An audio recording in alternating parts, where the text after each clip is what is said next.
You want to start out? We can go ahead and start with that. Okay, sure. Okay, 5, 4, 3, 2, 1. You're okay!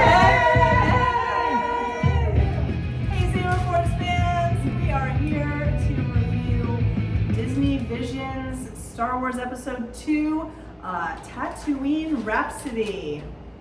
And I think we sounded better than the lead singer in the Rhapsody, in my opinion. At least I did. What? I thought my voice was coming back nicely Okay. from the Cracking. Gungan flu that I had last week. So, what was this one about? Okay, so this one was about, it was obviously took place on Tatooine, and I don't know, it opens up in this beautifully drawn imagery of what appears to be a Padawan running from something through this like maze of stuff, and then falls. At a great height. Yes, and then meets somebody. One of the things that I love the scene, I love that moment. Like, I was so excited to see that opening scene. I was like, wow, what is this going to be about? And then it switches to the next scene, which is him in a rock band with Jabba's cousin and some other characters. It was characters. Lan was a 3-headed alien. Kirby was a drummer. V5 was a robot who was the synthesizer guy, and he was also the pilot. And then the Slug, which was one of the main characters, was Gee, and it was short for Geezer. They called him Gee the whole time.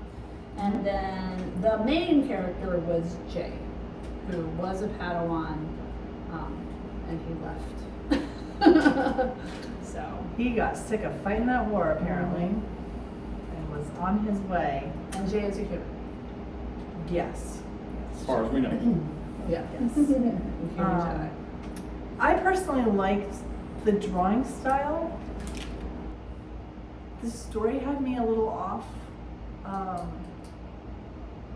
until I went back and watched the behind the scenes stuff with the directors and the producers.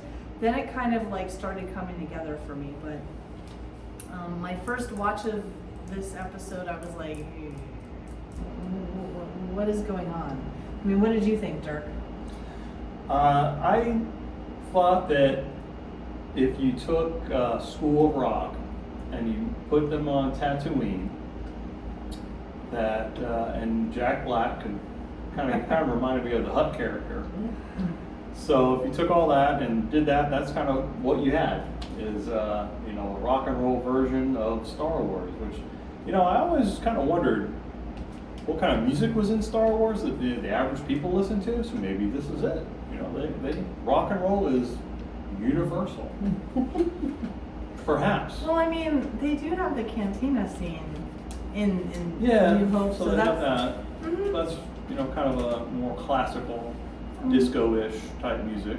Back in the day. Well, that's what was back in the day. Back in the day, that was what it was. Yeah. So maybe they had rock and roll too. You never know. Interestingly enough, Star Wars: A New Hope was released in 1977, and so you were talking about kind of like a disco era kind of sound to that cantina scene, and they had talked about that this music was based off of The Ramones, Blitzkrieg Pop. which they said was like a 70s style, so it kind of all maybe goes together, which I never thought about. And I didn't place this music as being that until I watched the behind the scenes too. So that was really interesting. Yeah, I felt like the storyline was very cliche. I don't know, this rock band running from their past, Yeah. And that was the whole theme behind it was, what did they say at the end? The message was do what you want to do and don't get caught up in the past. So that theme, knowing the theme, really did like pull the story together for me. And I mean, you kind of knew what was going on, and like you said, it was cliche. I enjoyed it, but I didn't enjoy it. Like, I enjoyed the art. Yeah. The art was just gorgeous, everything about it. And the story to me, just like, it just seems that it was, I don't know, I was waiting for something deeper, but it was pretty deep, I guess, at the same time. I mean, Yeah, once I guess you got their opinion. yeah.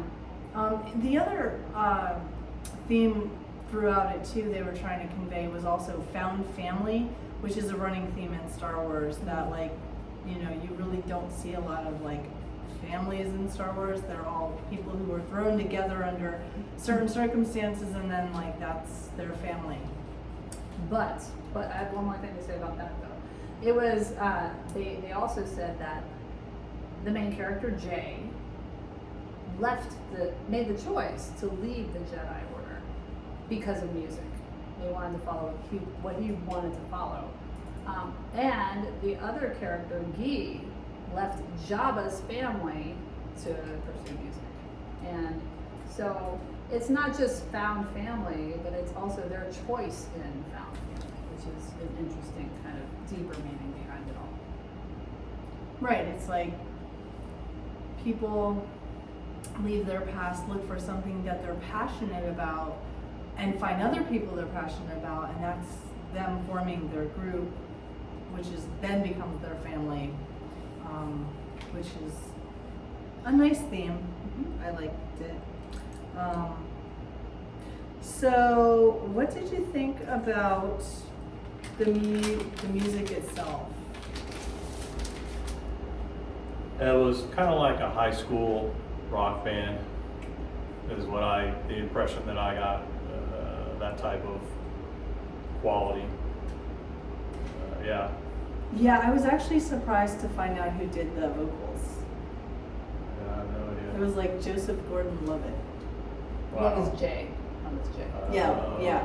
Okay. And it's kind of interesting because like I never You never know. expected him to be like a singer type person, which I can still say I don't expect him to be a singer type person, because that was one of the first things that hurt my brain when it switched from that beautiful, you know, Padawan running through the maze scene to the vocals.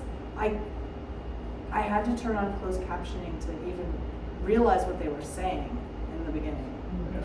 I didn't even understand what he was screaming, so that was kind of interesting.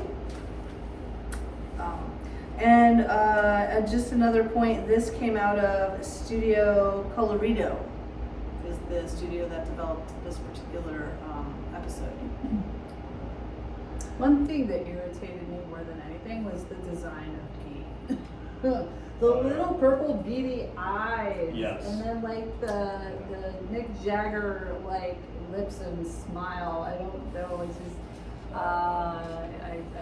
I couldn't go for that style for that. All the rest of it was gorgeous. Like Tatooine, when they did this sweeping view of Tatooine, I was like, that's beautiful. The characters are beautiful. Just Jabba's character, just having the beady purple eyes, I couldn't stop looking at them. It was like, look away. Yeah. Look away. Yeah, it was kind of creepy. Yeah. Yeah, kind of creepy, and yeah, I just couldn't fall in love with really any of those characters, to be honest with you. I mean,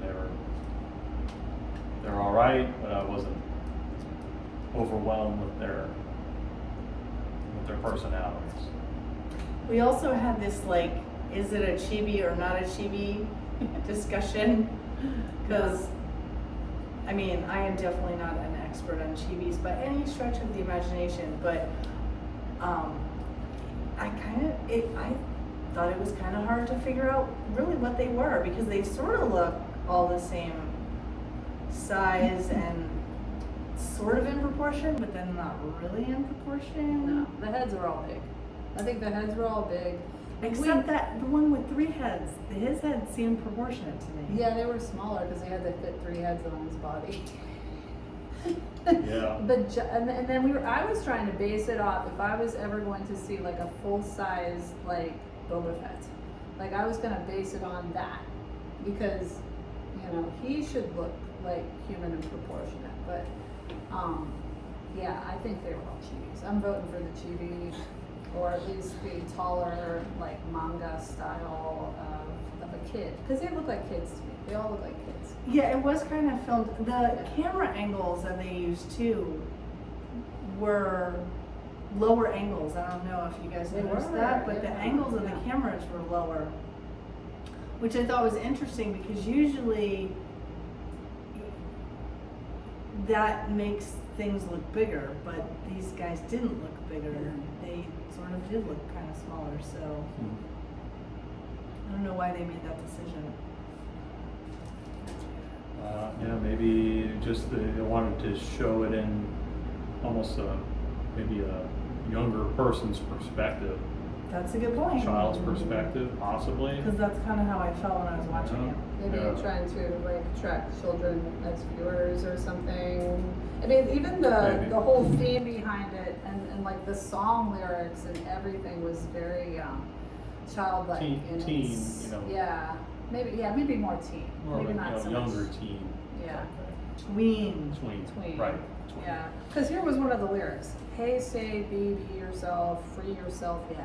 Like, it was Oh, very. it's kind of like she loves you, yeah, yeah, yeah. Yeah, yeah. That- Yeah, yeah, yeah. exactly. Wow. Well, so I guess our overall review of this one is there were some good aspects to it, but it definitely is not our favorite so far. I would say for me, number one, definitely top this one. So looking forward to doing some more reviews on Disney's Visions. And I'm gonna say make sure you click like and subscribe and give us some comments in the bottom. Tell us what you thought of number 2 and the Star Wars Visions, because we'd like to know what you thought of them as well. Exactly. And here's a little side trivia question for all you music trivia people, because I'm a music trivia person. What was the name of the band that had the, I think you believe it was in 1978, the hit for the Star Wars New Hope Cantina song? It was a hit on the radio back at that time. One hit wonder. What was the name of the band that performed it? Huh. Let us know if you find out and put it in the comment section. I don't know. Mhm. I don't know either. No. That's a good one, Dirk. Well, Yes. we'll give you the answer in our next video. Okay, Okay. awesome. If nobody plan. gets it, or we'll let you know who got it right. Excellent. That was a Yeah. good one, Dirk. Very good. Yeah. Okay. Bye, Saber Force fans. Bye. See you next time.